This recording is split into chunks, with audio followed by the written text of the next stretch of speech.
The fire flared off. The scarf turned to ash. Suddenly, the flames turned blue.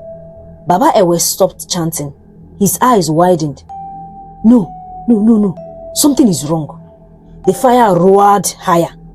Smoke twisted into a shape. A woman's face appeared. Mama Ireti. She smiled. You think you can bind justice? The flames exploded. Baba Ewe burst into flames, screaming. Fola was thrown backwards across the room, crashing into a wooden wall. Then, darkness. When Fola opened his eyes, he was back in the penthouse. No one knew how he got there. Obinna was called in a corner, muttering the Lord's Prayer. Chuka was back too, but he was different. His eyes were wide open, but he wasn't really there. He kept repeating the same words. I left, but I never left. Fola tried to stand. Then behind him, a shadow moved. Mama Ireti stood there. She was holding the ancient mirror. But this time, it didn't show their reflections. It showed something far more terrifying. Their graves. Her voice was soft, but filled with finality. Dawn has come, she said, and so has your reckoning. The city of Lagos slowly stirred awake. Birds chirped faintly over the rooftops. The sky was painted with the pale grey of early dawn, but inside the penthouse, morning brought no peace, only silence and fear. The three men, Fola, Obinna and Chuka, lay on the cold marble floor like broken dolls. Their breath was shallow, their eyes swollen from crying. In front of them stood Mama Ireti, still and silent, powerful. Behind her, the mirror shimmered, but it didn't reflect the room. Instead, it reflected something far more disturbing. Images of pain, screams, hunger, burning homes and forgotten lives. Fola's cheek was badly burnt from the failed ritual. His skin had blistered along the line of his face, and the pain made him groan with every movement. Obinna was shaking uncontrollably. His body was soaked in sweat. He was saying something, but no words came out of his lips. And Chuka was whispering nonsense. His mind seemed far away. He stared into nothingness, repeating the same sentence over and over. I left, but I'm still here. I left. Mama Ireti looked at them with eyes that had seen centuries of suffering. You have tasted the beginning, she said, her voice calm like deep water. But true judgment begins now. She raised her right hand. The mirror began to hum softly. Then a strange wind rushed through the sealed penthouse like an invisible door had been flung open to another world. Curtains lifted, the chandelier swung, and paper scattered across the floor. You have one final chance, she said. One of you must carry the pain of everyone you hurt. The men stared at her, confused and frightened. Carry their pain? What does that mean? Obinna whispered. Mama Ireti turned her gaze towards him. It means you will become them. Every victim. You will feel their hunger, their heartbreak, their helplessness. If you survive it, you will carry their truth for the rest of your life. Fola swallowed. And the others? If no one chooses, then I take you all. The world will forget you ever lived. Your families will bury shadows. No one moved. No one volunteered. So she extended both hands.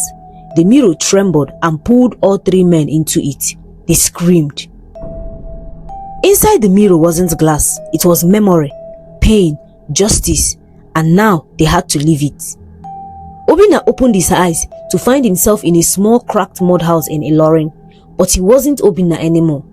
He was a woman, a widow, Mama Kehinde. Her hands were rough, her bones ached, her stomach rumbled with hunger. In the corner, two children cried weakly. They looked starved, hollow-eyed. He stumbled into an empty table, no food. She picked up a small phone with trembling hands and dialed the number. It rang, then a voice answered. Obinna recognized it immediately, his own voice from the past. Hello? Please, sir, she begged. My children haven't eaten. You said the returns will come. I just need something, anything. Madam, you should have read the fine print. This is not charity. Then the call ended. She, Obinna, collapsed on the ground, crying uncontrollably. The children cried louder. Then came a knock at the door. The landlord was evicting them. The house would be seized, her husband's land was gone, and everything was lost to a lie. As she screamed, the walls caught fire. Obinna felt the flames eat into his skin.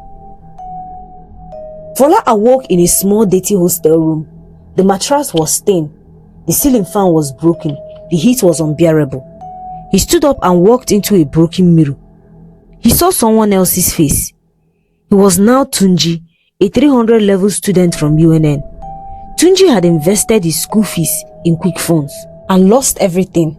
Outside, his roommates laughed, celebrating the end of semester exams, but he couldn't join them. He had been locked out of his student portal and he had not written a single paper. He had dropped out in secret. Fola felt his heart sinking. Tunji's mother had borrowed that money from a cooperative. Fola, as Tunji pulled a hoodie over his head, walked past the laughing roommate and headed towards a building under construction. He climbed 5 floors. He stood at the edge, wind blowing through his hair. One tear rolled down his cheek. "I just wanted to help my mom," he whispered. He stepped forward. He fell and everything went black. Chuka blinked and found himself in a dusty wooden stall at Balogun Market, but he was no longer himself. He was Iya Aronke, a market woman who had sold everything she had to invest in crypto booster. The table was empty. No pepper, no yam, no onions. Passers-by laughed at the walk-by. See her, mumu, all her money don't fly. She, Chuka, looked at them. Every single face looked like his, and every voice sounded like his own. She began to scream, clawing at her own face, trying to tear the memory away.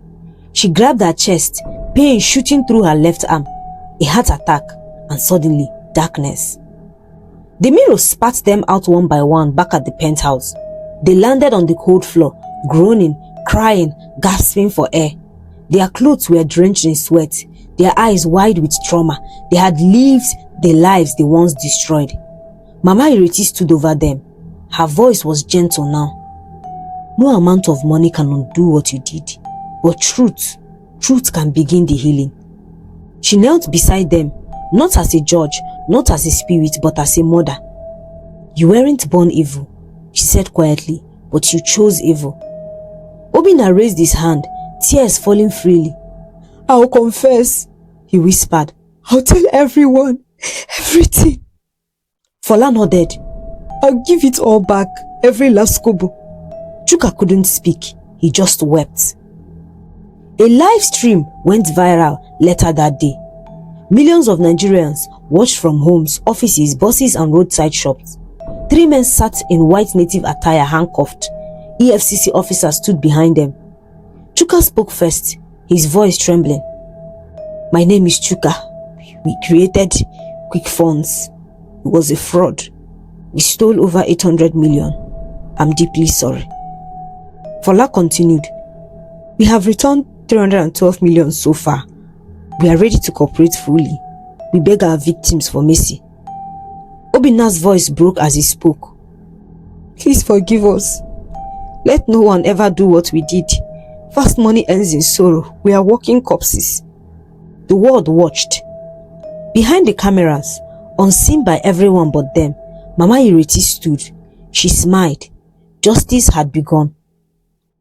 1 week later, the video of the syndicate's confession spread like wildfire. It was everywhere. Over 5 million views in just 3 days. Radio shows talked about it. Pastors used it in sermons. Schools played it during morning assembly as a warning. Even newspapers carried the headlines. But while the rest of the world watched in shock and fascination, the real victims lived with the scars. For some, the money they lost already ruined their lives. For others, the pain became fuel for them to rise again. In the heat of Mushin market, Mama Ronke adjusted her colorful gele and arranged a fresh basket of tomatoes on her wooden store. People walked by, smiling and greeting her. Just a few months ago, she was unrecognizable, thin, broken and depressed. She had sold her husband's only land to invest in quick funds. When the scam collapsed, she lost everything. The shame nearly drove her mad. But when the brown envelope with 300,000 naira was returned to her, half of what she had lost, she didn't waste a second. she started again, small but with hope. When she watched the confession on her neighbor's smartphone, she shook her head bitterly. God catch them, she muttered. But make the no think say e end there, others still dey do am. Her neighbor, Aja Bisi, nodded knowingly. You don't see that new one? Golden root coin. E be like Yahoo mixed with miracle water. Mama Ronke spat to the side. Ireti go reach them. In the quiet neighborhood in Ilorin, Aminat stood in front of an abandoned building, its walls black from fire and the windows shattered. This was where her brother, Tunji, had jumped from. He had been bright, kind and full of dreams. When he invested his school fees in quick funds, he thought he was helping the family, but when everything disappeared and shame followed him everywhere, he had climbed to the 5th floor and never came down alive. The family buried him in a closed casket. Aminat held a candle in one hand and a faded picture of him in the other. He just wanted to help, she whispered. She had watched the confessions alone. She cried, but something inside her didn't break. It burned. She picked up Tunji's old laptop, which he was using to practice web design. Now Aminat was learning to code. She joined a forum where victims shared names of suspected scammers. One post caught her attention. Green Mind Investment, beware. She clicked on the profile of one of its promoters, Ayola Adebayo. Her heart stopped. That name, she remembered it. He had mentored Chuka, one of the people who had taught the syndicate their tricks. He was still free. Ayola Adebayo sipped expensive Hennessy in a luxurious lounge in Ikoyi. He wore a fine Italian suit and a Rolex even shinier than Chuka's. He read the news and smiled. Chuka has always been too emotional. He said aloud, Fola, too soft. Obina, too loud. They were bound to fail. But he had evolved. His new scam, Green Mind Investment, was nearly perfect. A real office, paid influencers, photoshopped partnership with fake American companies, even monthly seminars to show credibility. Ireti can't touch me, he laughed quietly. That night, he returned to his mansion in Banana Island. As he stepped into the room, he noticed something odd. A candle was burning, alone, on the center of his table.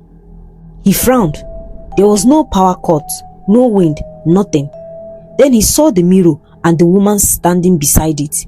She wore white, her eyes glowed. Mama Ireti. I thought you were done, he said, stumbling backward. She smiled gently. Justice is like fire. You don't end it, you only spread it. The door slammed shut behind him. In Benin City, a young woman named Sandra Eweka stood confidently before a crowd of over 300 people at a community hall. She held a microphone in one hand and her pen in the other. I lost my entire school fees to quick funds, she said. I cried, I blamed myself, but then I made a decision. I wouldn't be silent. The crowd clapped. I created a blog. I shared my story. In 2 months, I helped expose 3 more frauds. One of them is already in police custody. The crowd stood up and cheered. At the back of the room, a woman in white watched silently. When Sandra stepped off the stage, she heard a soft whisper near her ear. Keep going. Justice runs in your blood now. She turned quickly, but no one was there. Just a faint scent of bitter leaf and smoke. Mama Ireti wasn't a spirit anymore. She had become a symbol, a movement. Her justice has entered hearts. Now it lived in Sandra, in Aminat, in Mama Ronke. She had become the voice of the voiceless and the hand of those who couldn't strike back. Her presence moved through the country like quiet fire. Online fraudsters panicked. Fake accounts were deleted.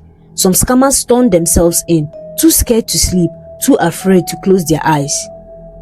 In the grand glass-walled mansion, nestled in the hills of Asokoro in Abuja, a woman stood in front of her vanity mirror. Her skin glowed like polished bronze under the soft lighting. Her name was Vera Obasi. To the world, she was a celebrated philanthropist, a crypto genius and founder of Cedar Rise Global Investment. Her face graced magazine covers. Her quotes were shared at business summits. Her charity work was praised on the television. She was the darling of the rich and the dream of the poor. But behind the flawless image was a dark truth. She was a master con artist. Cedar Rise was not built on innovation, it was built on deception, just like Chuka and the others, but smarter, colder, and more careful. She scammed everyone: struggling mothers, tech-savvy youths, greedy politicians, even religious leaders who unknowingly endorsed her schemes. And yes, she knew of Mama Ireti, but unlike the others, she was not afraid. Not yet. Vera applied her lipstick, admiring herself. Then she froze. Her reflection stopped moving. Her hand was still lifting the lipstick, but the mirror, her reflection, was paused. And then it turned its head, smiled, and spoke. "It's your turn." The lights flickered. Her phone screen cracked with a sharp snap.